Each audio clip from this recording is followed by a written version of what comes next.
We'll be hearing from the city's traffic code standards and traffic study process requirements for planned development. I'm going to review a little bit of what the proposed code changes are, and then we'll hand it over to Public Service for a presentation to dive a little bit deeper into what those code changes mean, and then we will hear public commentary. So the purpose of the code changes that are being presented tonight are to help enhance both safety, traffic flow, and to support the principles of the City of Columbus's principles of Vision Zero plan. The City of Columbus is growing, as we all know, and that we've had many conversations about, and as it continues to grow and to develop, safety is one of our top priorities, but ensuring that as our city grows and development comes into play, that it affects our traffic. And we've heard lots of feedback from residents. I think this is probably in our top 3 concerns around development, around infrastructure, and what the infrastructure around the development, how that will impact communities, how will impact some of our main thoroughfares, and more. So the proposed changes today are around traffic impact and access studies that help us see how future development will affect our traffic flow and safety. The proposed changes will update and identify the criteria required, and it'll formally define traffic studies, and it will add requirements, and this is important, to address pedestrian infrastructure and Vision Zero standards. So a lot of times, many times, we talk to residents about the concerns that they have, and when development comes, we know that there are infrastructure changes that come. And so part of this is an effort to put a little bit of teeth behind the good faith efforts of our developers when they are proposing a development to ensure that those traffic concerns are addressed. And we'll go through that in the presentation. So again, the hearing will allow for public commentary on the proposed changes. So we're going to start with the presentation from the Department of Public Service. And I'd like to hand over the floor now to our Traffic Management Administrator, Ronaldo Stargell. Guys, I need this cup of coffee bad today. Ronaldo, take it away. The floor is yours. Thank you, Chair. I'll get started with tonight's presentation to give a summary on the changes that we're looking to make. If this works. There we go. Okay.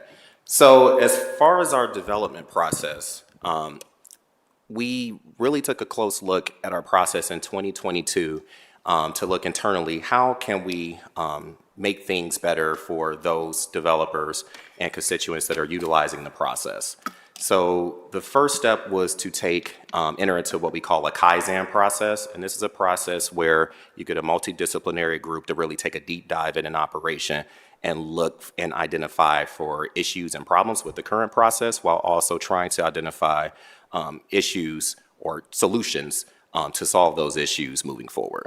So one of the big things that jumped out is that since 2014, the section that performs development review for site plans, for traffic studies, and a lot of other submittals on the behalf of the Department of Public Service, that workload increased by 200%. And that's a byproduct of Columbus being a growing, thriving city with a lot of new development.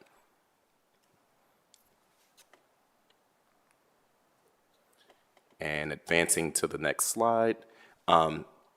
So we went into that Kaizen process. That team included representatives from other city departments, representatives from the development community, as well as engineering consultants. And one of the big focus points was for a traffic impact study process. What was happening is because of the volume of studies, we were turning everything around, but just because of the volume of increase in work that this group was getting, it was impacting our ability to really service people the way we really need to be servicing, getting them through the process more quickly, again, with all that increasing so much since 2014. So coming out of that, we identified a lot of different solutions that culminated in an implementation plan that has 9 different focus areas and with a targeted 12-month time frame for implementation. So some of the key changes that are already underway in the process is to look for efficiencies in the review process. So we identified that this group, which was consisted of 3 staff members at the time, had a lot of very a lot of various duties that were coming to that group. So it was impacting their ability to, focus on their areas of expertise, their specialty, which is that next bullet point of determine the section's focus to ensure the best use of time. It's really how can we alleviate that workload to allow this group to best utilize their time to focus on traffic impact studies, reviewing site plans for the things they need to do. And we've already identified several tasks to reassign to other groups to kind of help that workload and for things to move more efficiently. We've also been able to add 2 additional staff members to that group to help with that workload in that section, and we're seeing immediate benefits to that. And then also develop a standard submittal process. So what was happening is without a standard submittal process, every traffic study that's submitted looks a little different. So that takes additional time to review, get your bearings. Some consultants would include some information, some would omit it, and it just adds time and effort and creates multiple submissions, which ultimately just stretches out the time that developments can get into construction.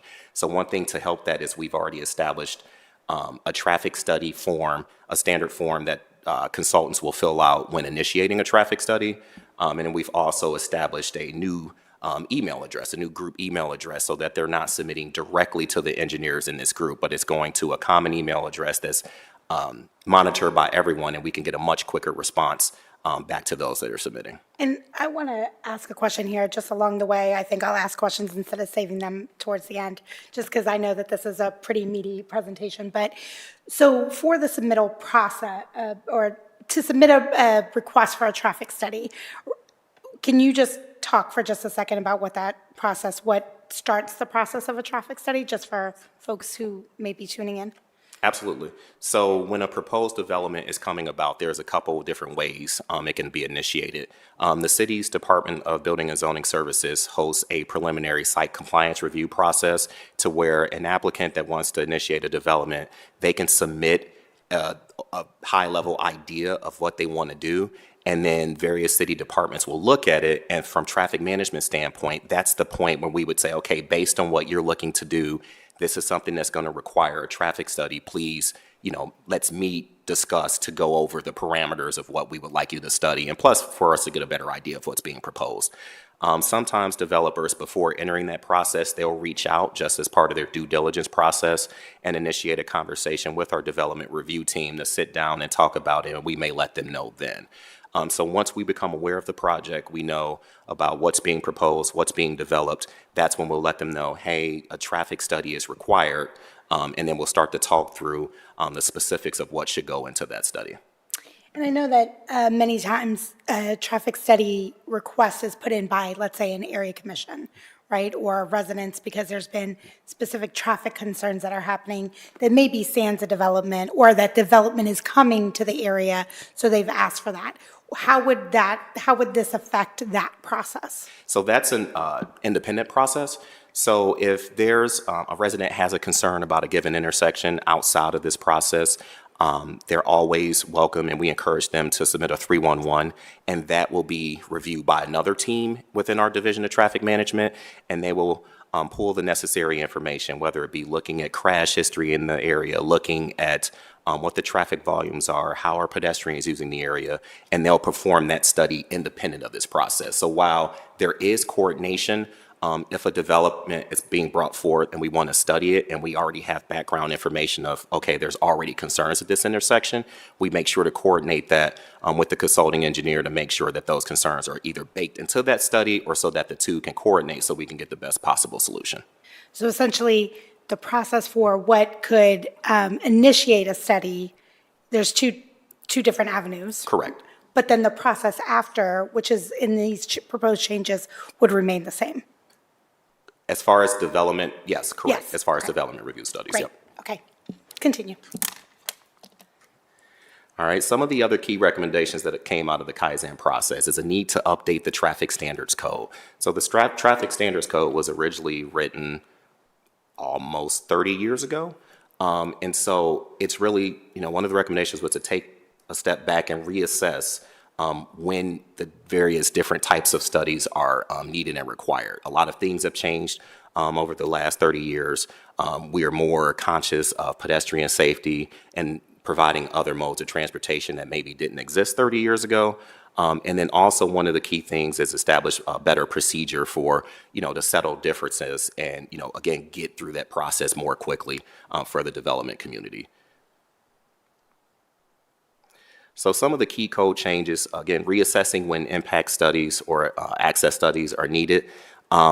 It's adding clarity on when a traffic access study is needed. So when I mentioned traffic impact versus traffic access, a traffic impact study is generally larger developments that are anticipated to introduce a lot of new traffic to the area. Traffic access studies are still large enough to where we need to study the development for potential impacts, but we're more so just looking at the access points, the driveways. We're not necessarily diving into a lot of adjacent intersections. So it's providing a concrete definition in the traffic standards code of what those expectations are. That was one of the things in the Kaizen processes. It was somewhat ambiguous, particularly to those that were coming to do work from outside of the city of Columbus of what those requirements are. So to provide a better understanding and to get through the process more quickly, we wanted to beef up the description of that in the code. So it's really looking at new construction or expansion of an existing building. Is there a change in use that's going to generate a lot of additional traffic?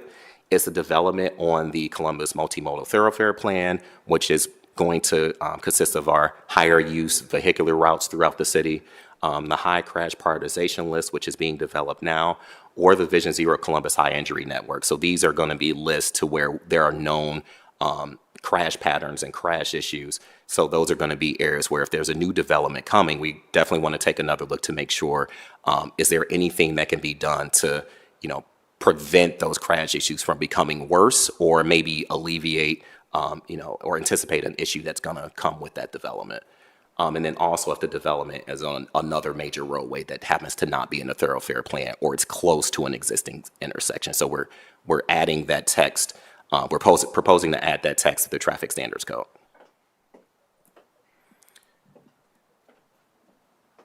Additionally, we're adding a couple of new definitions for when a traffic impact study is required. So new developments or expansion of an existing development. This comes up from time to time, and it's a confusion point in the current process. And again, it can slow things down. And so for clarity's sake, adding those code changes in, instead of just relying upon a rezoning or a council variance, which, with the zone-in work, we're seeking to have fewer council variances, but we still want to make sure to capture anticipated traffic impacts from proposed developments. That's part of the reason for adding this additional text, is to make sure that when the development's going in, we can make sure that the site is looked at and, no adverse effects come about as part of that proposed development.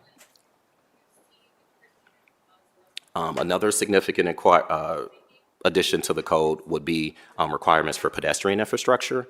So this is a situation where we're seeing a lot more developments going in that are mixed use, that are residential in areas that we didn't see before. They're building near COTA bus stops, et cetera. We're adding a requirement that to go along with our Vision Zero goals and pedestrian safety, the developer can be required to participate in some of the safety improvements associated with that development. So right now they are required to build sidewalk along their frontage, but if they're building across the street from a COTA stop and their development is anticipated to have a lot of people crossing the street, then we may ask to enhance the crosswalk that's leading to that development.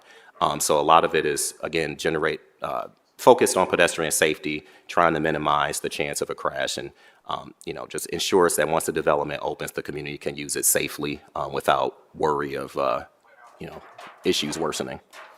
Can we put a finer point on that for just a second? And you may be doing this in this slide, but I just want to talk a little bit about what that requirement looks like, right? So again, I think this was, to me, one of the things that struck me about this particular code change, right? That we're baking in, similar to our strategy around ensuring that developers added sidewalks, which we hear this a lot. It's like a sidewalk to nowhere now, but it's going somewhere eventually, right? Because as development continues to come in, this is a strategy because we are under sidewalked as a city. Absolutely.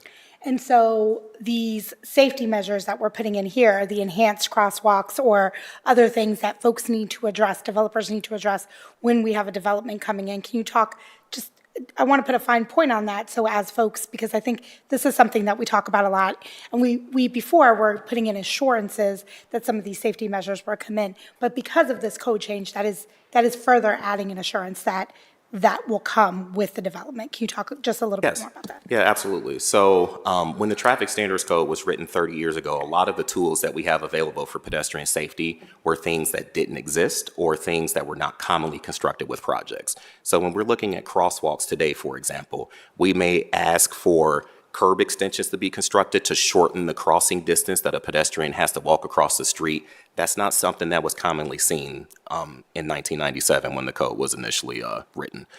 Same thing with things like rectangular rapid flashing beacons. Those are flashing lights that a pedestrian can press and activate to alert traffic of the presence of a pedestrian so that when they're crossing the street, they can do so safely. Those are things that may come about as part of this additional text. Pedestrian hybrid beacons. Those are types of signals that are, dedicated specifically for pedestrian use. Those are things that just did not exist 30 years ago. So under the way that the code is currently written, it's difficult for us to require those things specifically.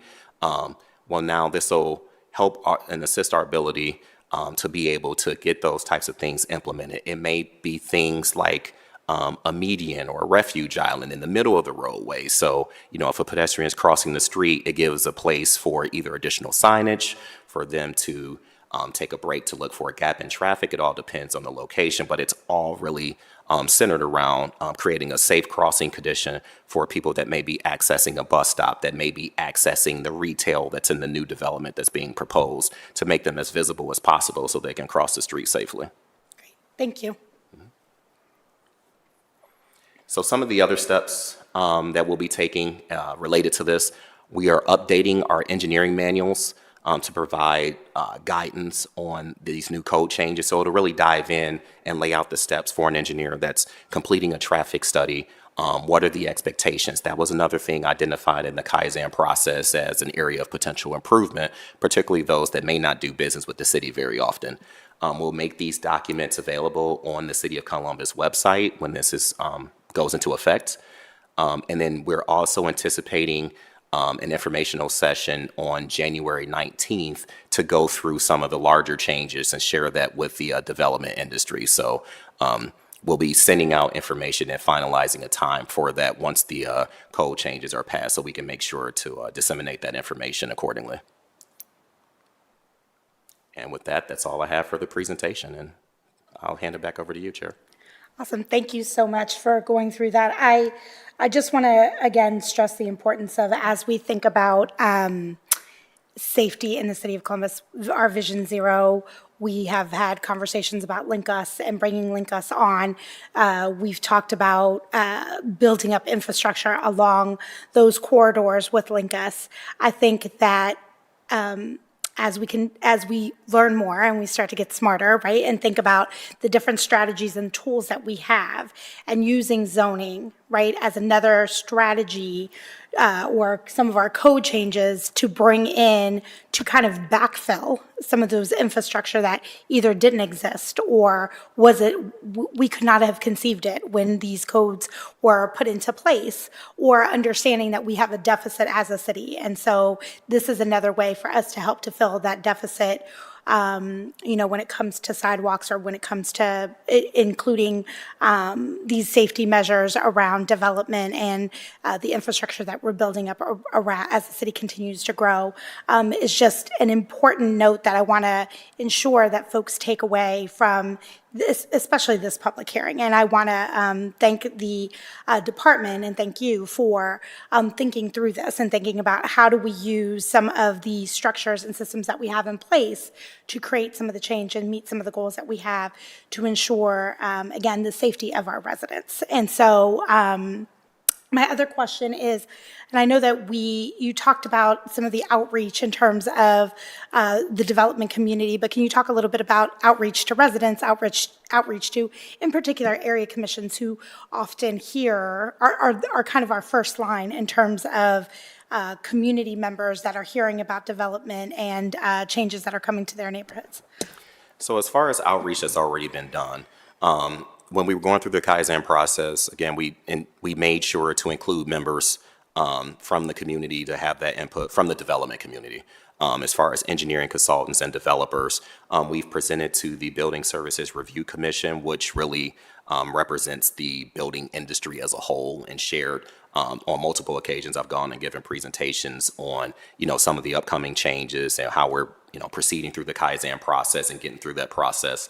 As far as the community at large, we have the informational session that's being scheduled for January 19th. That's, more targeted at, developers, developer representatives, engineers to be able to attend that and learn.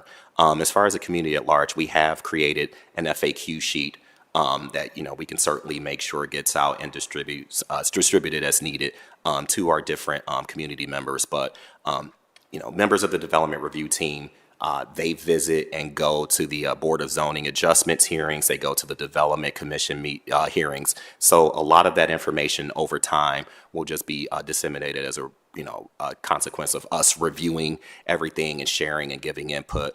But we know it'll be a continual process, to continue sharing that stuff. One byproduct is we'll likely start seeing studies for some developments that we may not have seen in the past. The current version of the code sets higher thresholds as far as trip generation, when traffic needs to get onto a site. So you may see different types of studies. And again, it's all focused at not necessarily, trying to create more studies, but it's just making sure that the studies we are getting are right-sized and appropriate for the development that's being proposed. Because things that we're seeing today are just totally different, totally different patterns than what we were seeing in the past. So we need to adjust. Well, I think you brought up a point earlier around development going, especially residential development, going in places where we typically have not seen it. And I mean, there's a couple places that come to mind automatically where, the streets were not built for the way that we live, right? And so I think, making those big changes are going to be important for us to understand how is this now going to affect. I think a lot of times we also see, there's the experience of living in a neighborhood and driving those streets and what you feel as a resident who's always there, right? And then there's like the data that we're understanding about how people use that traffic and what it could look like once we put in another couple hundred people or if we put in another development or another grocery store, whatever it may be. And so I think, again, to that point, that this would help us further understand things that we wouldn't have this didn't allow for before, right? So it's allowing us to get better and smarter and address those issues before it becomes an issue on the back end that people are experiencing on a day-to-day. So, okay, with that, I want to go ahead and move us to public commentary. We have 3 speakers on the docket tonight. We did receive written testimony that my team reviewed and that we are also passing along to public service. I know that we have a couple of safety advocates that have reached out to us there were lots of really good suggestions throughout that code. And I want to be sure that if folks are, whether you're watching online or whether you're here today with us in chambers, that our office is always open to have conversations. Public service has made themselves, and they're very responsive to reaching out to residents, to having conversations around some of the issues. We just hired a new Vision Zero director, yes? Coordinator. Okay. A new Vision Zero coordinator, which will be making their rounds soon in the community. And so they'll also be available to talk to folks about some of the concerns and other pieces of code that we haven't necessarily addressed today, or the code changes didn't necessarily address today, but were good points that we want to essentially ensure that we have responses to. So I want to thank folks for their written testimony. So first, I want to welcome to the podium Benjamin Keith. And then after Benjamin Keith, we have Joe Thomas. And after Joe, we have Todd Stanhope. So as folks come up, if you could, come right down to the podium. So if you have 3 minutes, and if you could introduce yourself and then any affiliations or organizations that you represent. All right. Well, so I'm Ben Keith. I'm the Zoning Committee Chair for North Linden. I'm a member of the North Linden Area Commission.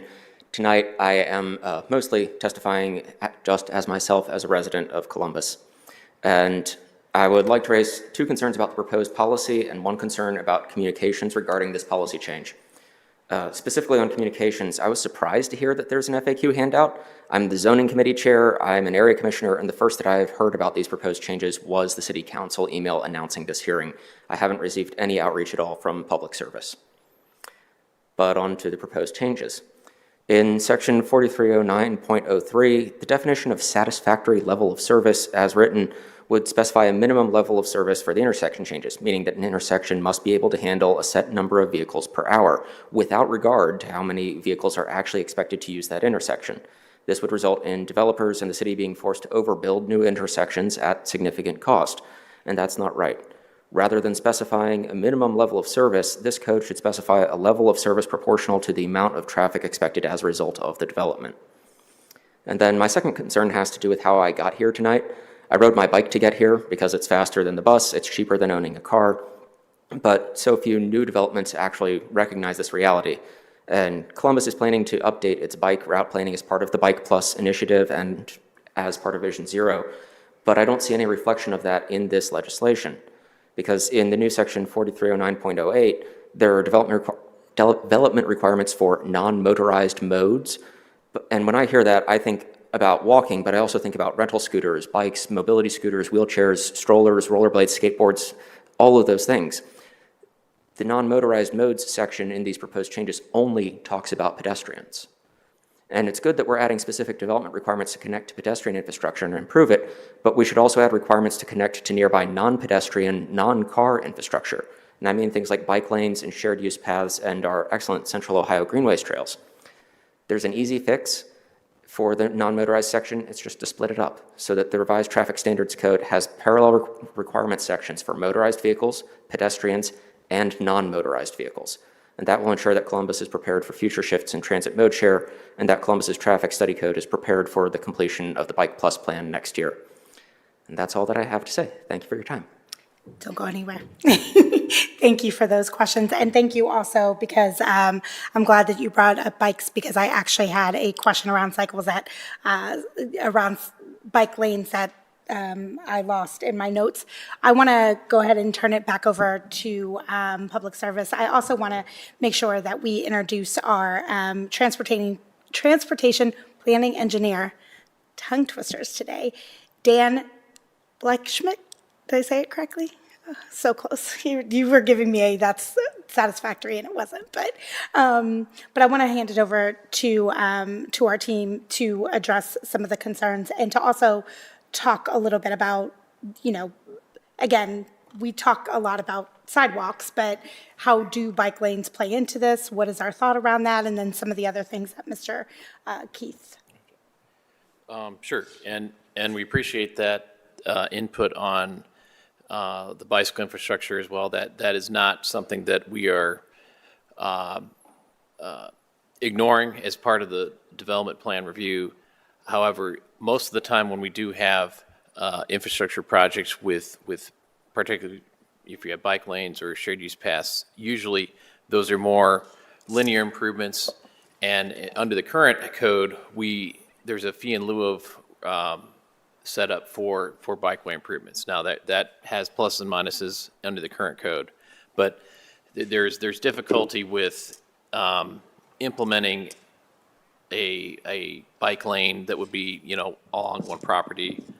So it's not that it's omitted. It's more that those improvements are typically more of a larger improvement that we would be probably setting things up and making sure there's accommodations for that, but it's not been something that we've identified as being directly attributable to the impacts that are caused by a site development. Well, and another component of it along the bikeways concern, a lot of those requirements are covered in other code sections as well. So right now there's a code section elsewhere in municipal code that requires sidewalks to be constructed along their frontage. Well, we've updated rules and regulations to be able to, for areas that have been identified as a future shared use path, instead of having the developer construct a sidewalk, we would ask them to build a shared use path at that time.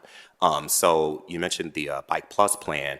The intent is when that plan concludes, there are likely going to be code changes associated with that. So, some things will change at that time. When we're reviewing developments, we will review it against whatever comes out of that plan. To Dan's point, if along their frontage, they're required to, whether it's building shared use path, whether it's dedicating more right of way to allow for a better bike lane facility along a given roadway, we would ask for that to be included at that time. But, I know that this, your solution or your suggestions around pedestrian infrastructure, are definitely valid. I just want to make sure to identify the fact that some of the stuff is covered in code sections, and we are intending to update that as we get more information with the Bike Plus plan and it's ultimately published. That'll be our document that we review against. And then, Mr. Keith, I was just going to say thank you for letting us know about the FAQ sheet. We'll be sure to get those out to area commissions. May I provide a specific example, which I think is not addressed by the excellent changes which you have covered? Sure. Okay, so recently there was a whole new development which got built just south of Patel along the Olentangy River. And they built sidewalks, they built new parking lots. I'm pretty sure I've even seen bike racks over there. But the only connection for any of that to the Olentangy Trail is one single 4-foot wide concrete sidewalk. Even though the bike path runs through what is essentially the front yard of several dozen homes, there's no way for them to actually legally ride a bicycle onto the bike path. They would have to ride on a sidewalk, which is illegal in the city of Columbus. And so that's the specific sort of planning gap that I would hope that this policy change could address, that by adding specific connection requirements for bikes and other modes of transit, that we would be able to prevent this omission in the future. Thank you. I appreciate that specific example and the specificity of that. And I think that, it's interesting because I think also the intention in some of our code, sometimes I think it's general to allow for flexibility for the things that we don't anticipate. And I think that especially as Bike Plus continues to develop, I think back to the point that Administrator Sargel mentioned, that we will hopefully then go back and change some of the codes to address some of those things. So again, thank you for your advocacy. Thank you for being here tonight, and we'll be sure to get that information out to the area commissions. So our next speaker.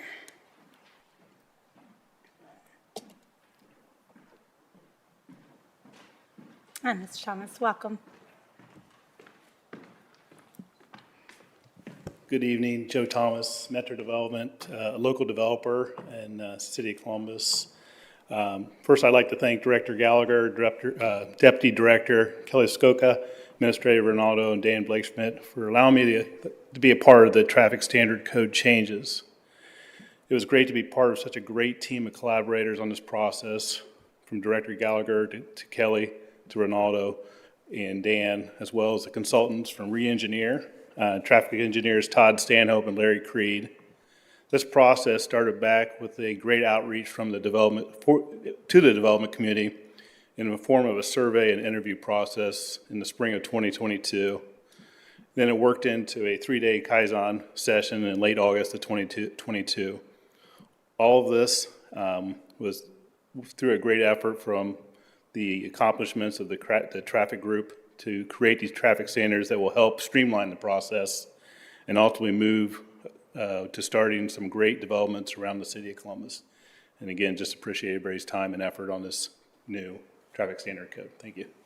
Well, and thank you for being here tonight, and thank you for being part of the process. I think that, as with anything, when we get maximum buy-in from folks, that they can also put things on our radar that we may not be aware of, it's always helpful. But I also think that, I believe that the development community wants the best possible product, right? And again, I think for most residents, as they think about developments that are coming in to their neighborhoods or their areas of the city, this is one of the time they think about the way that it's going to affect their day-to-day life, and how they move about safely is two of their top concerns, right? And so I think that showing up and doing the right thing, and again, us being able to add some accountability around that, and having, because there's been many developers that will address those concerns as part of the process. And then we have some that are a little reluctant to do so. And so I think that this pushing folks to do what is right and what is good and what is just for our people, and having folks at the table who are ready and willing to do that is incredibly helpful. So thank you for being here today. Thank you, appreciate it. And Mr. Stanhope.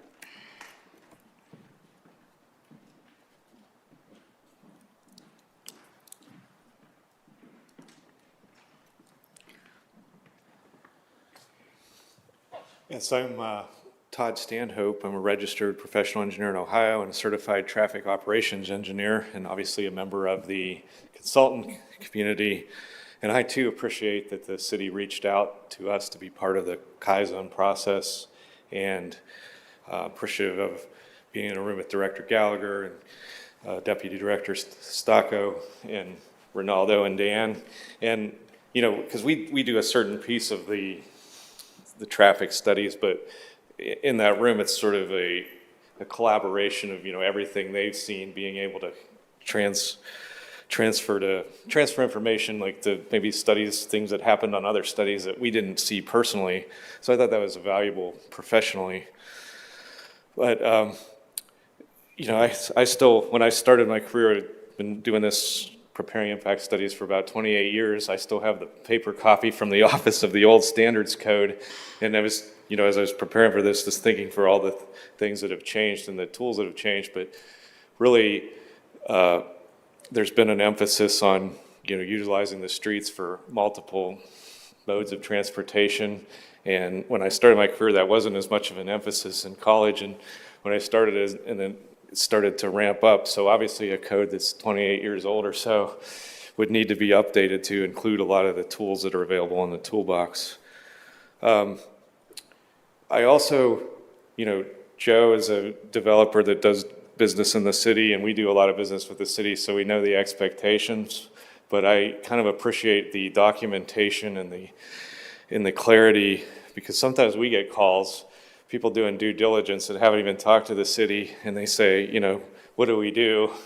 And, you know, the first thing we suggest is have a conversation with the city staff, because we don't know, but it'd be nice to have a document to sort of point them to in the process and in the traffic studies. Often developers will wait to do the traffic study until they get a directive to do it. So it'd be nice as a team to be able to look at all the objectives up front, and the development team itself can kind of pull together and think about those pedestrian connections and the connections to the buses, and as well as the impact studies that we typically perform. The other thing that I think they were trying to do is targeting review times in this efficiency process, and that's a really help for the development community, because they ask you how long it's going to take, and in some places where we don't know how long it's going to take to review, that's kind of an unknown, because you can't build in that review time. But it has been good in Columbus that we could give them a rough time frame of getting through the process. So I just want to conclude by saying, you know, I'm supportive of the code changes. I'm confident that in the Kaizen process, the city got meaningful information and feedback that allowed them to develop the language they did, and it sets expectations, provides clear framework for the TIS process. So appreciate it. Thank you for being here, Mr. Stanhope, and thank you. I always like visuals, so thank you for bringing that. Just as for perspective, 30 years ago, I was a high school senior, so I think that it is a good demonstration of how far we've come, but yet how far we have to go, and how much things change in such a short amount of time. So thank you for your advocacy this evening. So to close us out, again, I want to thank folks who showed up this evening. I also would be remiss if I did not shout out one of my favorite directors, Director Gallagher, who's with us this evening to offer support to our team. I also want to let folks know, again, if you are watching from home or after we share this video out, if there are questions that folks have or concerns, to please reach out to our office. You can find us on the city's website. We're very excited to talk to folks about the transportation issues that we have. We are honest with ourselves about how far we have yet to go, but it's also important to celebrate the progress that we have made as a city. And again, I think that our growth and investing in our people dictates that we get better at things quickly as we can. And the unfortunate truth is that sometimes with transportation, as I am finding out, as I've chaired this committee now for 2 years, that it does not always come as quickly as we want it to. Right? But every day I see us getting better and better about anticipating where we want to go and how we want to get there and putting tools in place so that we can ensure the safety and the efficiency of our streets and our roadways and the ways that people get around. And, I often say this when it comes to transportation, our streets once were built for horses and buggies, right? And then we conceived cars, and then we went all in on cars. And so now we're understanding that we need to move people differently, and that a car is not always going to be a luxury that people can or will own. And so that means that we have to change the way that we do business in Columbus. And so, again, I want to thank the Department of Public Service for bringing forth these code changes, for, again, using the systems that we have to meet the needs that we have, and for doing it in a smart way, in a better way, in a more efficient way, for putting our people first and the safety of our people first. I want to thank our area commissioners that are here, our advocates that have reached out, for continuing to hold us accountable and for continuing to push us to continue to be better and to think about things that we may be in the works, right? That we haven't done a great job of either sharing or telling the story, or that we need to put on our radar, that we need to think differently about. And so that is the way. We talk about the Columbus way a lot, but I think today is my definition of the Columbus way, right? It's about bringing all of the stakeholders to the table to work together for solutions that are best for all of us. And that's how we really create change, and that's how we make a Columbus and a better, safer Columbus for everyone. So thanks, folks, for tuning in this evening. That concludes today's public hearing. This code change will come to council at our next council meeting on December 4th. That's this coming Monday. So again, if folks have any other commentary or thoughts that they want to put on our radar, they have until Monday to do that before we will present it to the council. So with that, I wish everyone a good, is this Wednesday? Yes, Wednesday evening. Thank you.